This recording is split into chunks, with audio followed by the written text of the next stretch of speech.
Hello and welcome to the Real Positive Girl podcast. My name is Sabrina. Thank you so much for listening, downloading, sharing the show. I truly appreciate it. I just love how people are continuing to love and enjoy the show.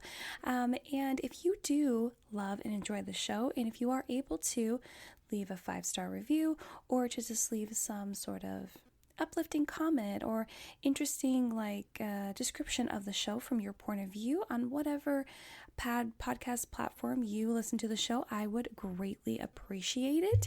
That would just help bring more people into listening to the show and give me the opportunity to help even more people. So if you were able to do that, I would greatly appreciate it. Also, if you wanted to come by and just chat with me and connect with me on Instagram, I am at Sabrina Joy Perozzo, or you're welcome to send me an email as well. All of that information is in the description box, along with all the notes for the show. But again, I appreciate you listening. I appreciate you downloading and sharing the show. So let's get right into the episode. Thanks so much, guys. Happy Friday, everyone, and welcome back to the Real Positive Girl podcast with me, Sabrina. I hope that you're having a fantastic day today, and I hope everything is good and great and fine. This week we are talking about cognitive distortions, and today, Friday, we are going to end the week by talking about magnifying and minimizing. But before we jump into that, I do want to remind you the 5-minute reset, which is to take at least 5 minutes to be by yourself. That will allow you to reset, reboot, restart your day right then and there. It allows you to draw a line in the sand and just kind of step away from everything that already happened in the day that could have been stressful, overwhelming, a burden, and just start fresh right there. And you can even do it even at the end of the day. You're like, oh, I'm going to go to bed in an hour. You can still do it then. There's no fault in that because it just allows your mind to be clear and without things clinging to you and pulling you down. Also, the 5-minute reset, you can take a break from any issues or burdens that are dragging you down, come up with any resolutions for any problems or issues that you are dealing with, whether alone or with someone else. And then I always encourage everyone to come up with a list of at least 4 things that you are grateful for, big, small, or medium size. You can be grateful for literally anything. The list is endless. You can be grateful that, maybe you were able to fix something in your home and you're very excited about it and grateful for it. Maybe you are grateful that you were able to be nostalgic and listen to some old 90s hip hop R&B. I did this recently. I loved it. It was great. I was thankful for that time to just have joy and happiness. The joy and happiness that I did have during my childhood, I was super grateful for that. You can be grateful for, being able to cook your favorite dinner, or maybe you're grateful that you're able to get some chores done around your house. Whatever it is, you can be grateful for it. And that just means that leaning into gratitude and positivity is that much easier and endless, never ending. So do that. And then last but not least, make sure that you're feeling at least neutral, if not positive, about the rest of your day. Because hopefully creating your gratitude list and then reflecting on positive blessings in your life, it'll help to shift your mindset and perspective to something a little more joyful and true to who you actually are deep down, as opposed to focusing in on the negative things that are happening to you right now, if that's where you're at. But I do hope that on this Friday you're having a good day, excited for the weekend. I am super stoked for the weekend. And like I mentioned, this week we are talking about cognitive distortions, and today we are going to end the week by reviewing, talking about magnifying and minimizing as distortions. And magnifying is making small experiences, like making a mistake or forgetting to do something, something that's not that big of a deal, into the biggest deal ever, really magnifying it, really making it larger than life. And minimizing is taking anything that is big and meaningful, like an achievement, something positive, something that you would like to be happy about, celebrate, just feel very good about, and making it seem like it's the smallest, most insignificant thing ever, or as if it doesn't matter, or it's not worthy of any sort of praise or celebration. And, simply people will blow their problems out of proportion and minimize how important the positive parts of their life are. And, so I find it very incredibly sad because you are literally doing the opposite, where you should be magnifying your achievements and minimizing your problems. But that's why it's a distortion. It's a thought pattern that just really digs you even deeper into thinking negative things about yourself, um, really taking a hard, deep cut at your self worth and how you feel about yourself, confidence, and your ability to continue to push forward and have things to look forward to. And, it's not relieving any anxiety or stress or panic in your life.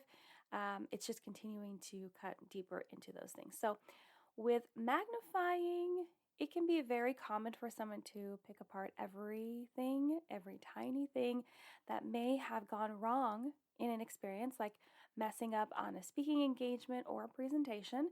But they can also be practicing minimizing at the same time by not acknowledging how well it went and how much everyone actually enjoyed it. So, everyone will be like, "Oh, it was fine. It was great. It was or, no one will have seen any fault. Have you ever experienced this? Or maybe you were privy to someone else experiencing this, where they did some sort of presentation, or they just did something in general, and other people were like, "Oh my gosh, it's so great. It's amazing. Good job." And like genuinely, like they're not trying to cover something up. They're like, "You did great." Or maybe I know I experienced this sometimes growing up when I did theater. It'd be like people would tell you how well you did, and you'd be like, "No, I didn't do good at all. I made this mistake, this went wrong, this didn't go right. I can't believe it. I can't believe I messed up. I am like the worst. I don't even know why I'm doing this. I don't even know why." And you just continue to like dig that ditch even deeper of those negative feelings and continue to just pile it onto you. And it's just terrible. It's so terrible because with everything that we have going on in our lives on the regular, why do we need to continue to put more stress on ourselves by not indulging in the excitement and celebration of good things that happen, and just, letting all those mistakes and, tiny failures and things that just go wrong, just letting them go, all taking the learning and growth opportunities from them, but ultimately just like letting them go and not letting them cling to you, hang on to you, drag you down, become this unbelievable burden that you weren't even expecting to get, but it happened, and it's because you invited it in. You let it take a seat. You're like, don't even have to pay rent, just move on in, and there it is. It's there for you. So, magnifying can also really increase your stress and anxiety, like I mentioned before, because the bigger and bigger you make these problems, the more it becomes overwhelming to you. So let's say that you did do like a presentation, and you're like, "Oh my gosh, I can't believe I forgot to say this, and I can't believe I said this wrong, and I can't believe that I was speaking so fast, and that I didn't make eye contact, and that I got lost in my presentation notes, but I was able to get it back, but it was still terrible." And then they get all that out, right? And they magnify all these problems, but then they continue to do it hour after hour, or day after day, or week after week, and it prevents you from trying something new, or doing that thing again, or super fearful that it's not going to work out because they didn't work out that time, adding in a little overgeneralizing, because you're digging that deeper and really hammering in those mistakes, when really you could have just, again, take your learning lessons, take your growth opportunities, and then move on and let that go. But I understand it's really hard for people to let things go.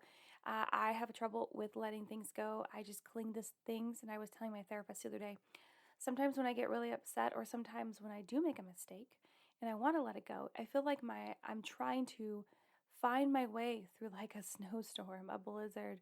And I've experienced one of those, so I do understand how it is. But it's like trying to get through. Everything is so whitewashed, and you can't find your way out, and you're literally lost in a storm. And that's what it feels like when you're in your mind, because you're trying to let things go. You're trying to do your best to move on, but sometimes you just get lost.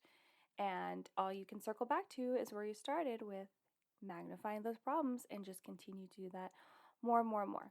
And with minimizing, by not making anything of all the positive things happening in your life, you will lack self-worth, confidence, and appreciation for all the wonderful experiences. It's really important for us to appreciate our achievements, when we hit our goals, when we just are winning and then positive things are happening in our life. We need to really highlight those things, because the more we do and the more we lean into those positive experiences, I believe the more that we can manifest those things happening in our life, but also it'll let us lean into having more genuine, pure joy and happiness, which is something that we all need to indulge in all the time, because we have so many negative things coming at us that we need to be able to rebound a lot easier. And I'm not saying there's anything wrong with leaning into your emotions when hard things do happen to you, but it's also important for you to understand that um, you need to lean more in the direction of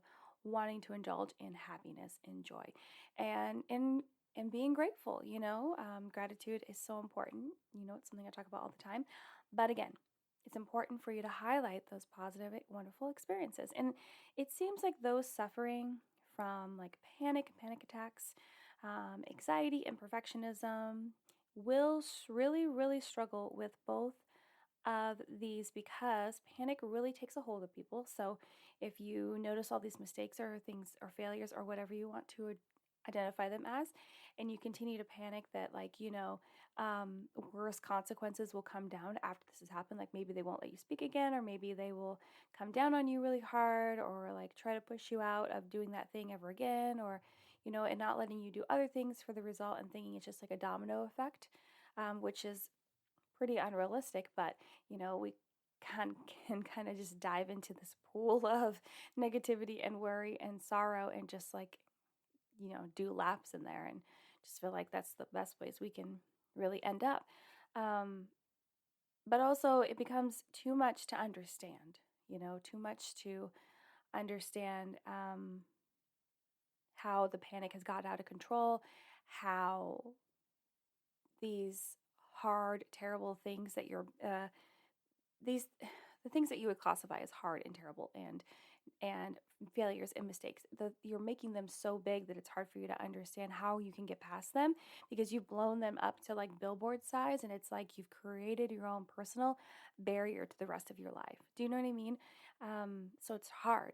And then also, you don't want to point to the good things, because you don't think those things were good enough, and you do believe that those things deserve to be overshadowed by the mistakes, because the mistakes are the more important things. They're the things that people are going to point out. They're the things that people are going to mock you for, that are going to judge you for, and that people will care about more than anything positive, or otherwise, achievements and highlights, real highlights.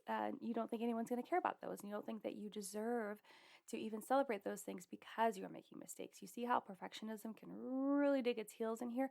So it's really tough to help people to break through this thought pattern, because you can get so stuck in believing that you're not worthy, and that you are terrible, and that you will never amount to anything, and that you have to always be perfect, and you don't. So let's chat about what we can do to cut back on both of these behaviors, minimizing and magnifying. So the first one, I only have 3 tips for you, but the first one is, you're not perfect. I know I talk about this a lot in a lot of things, but perfectionism definitely is the root of so many problems and issues and concerns that we all have.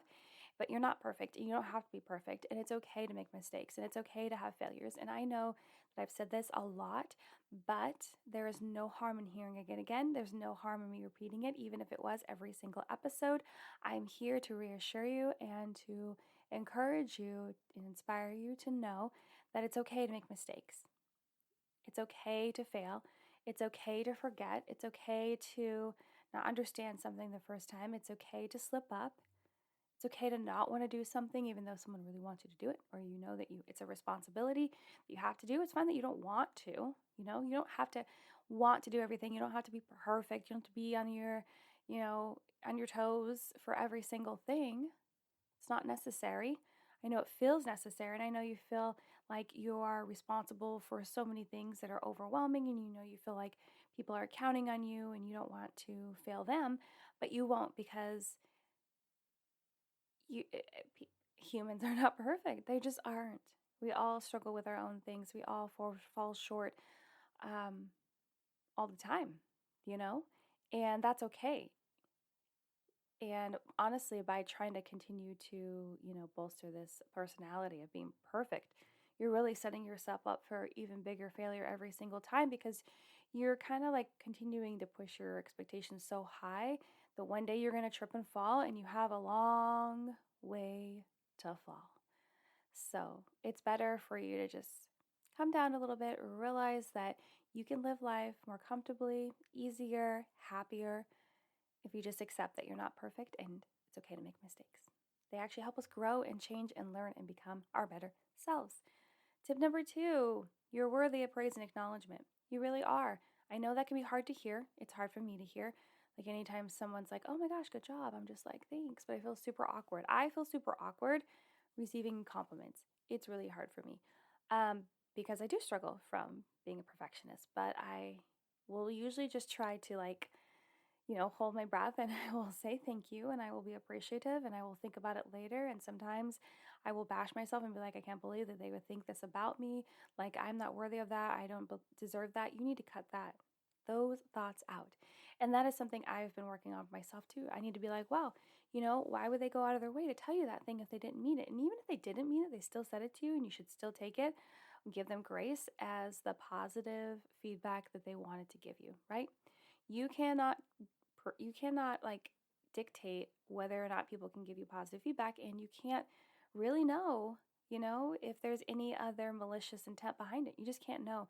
So it's much easier for you just to believe and give people the benefit of the doubt that they did mean it in the positive way in which they delivered it to you. So it's important for you to understand that you are worthy of praise and acknowledgement. You are worthy of highlighting the amazing accomplishments and positive things that have happened to you, despite how many negative things, despite how many mess ups and failures, despite how many times you've fallen down on your face and have had problems. You know, it's the positives that continue to help us keep going and know that there is possibility for us to do things right. So you have to keep going, and you have to know that you are worthy of all of that, all of that love and concern. And tip number 3, and the last one I have to share with you today, is to create a place to let those negative thoughts out. So whether that's talking with like a professional therapist or a psychologist, that's awesome.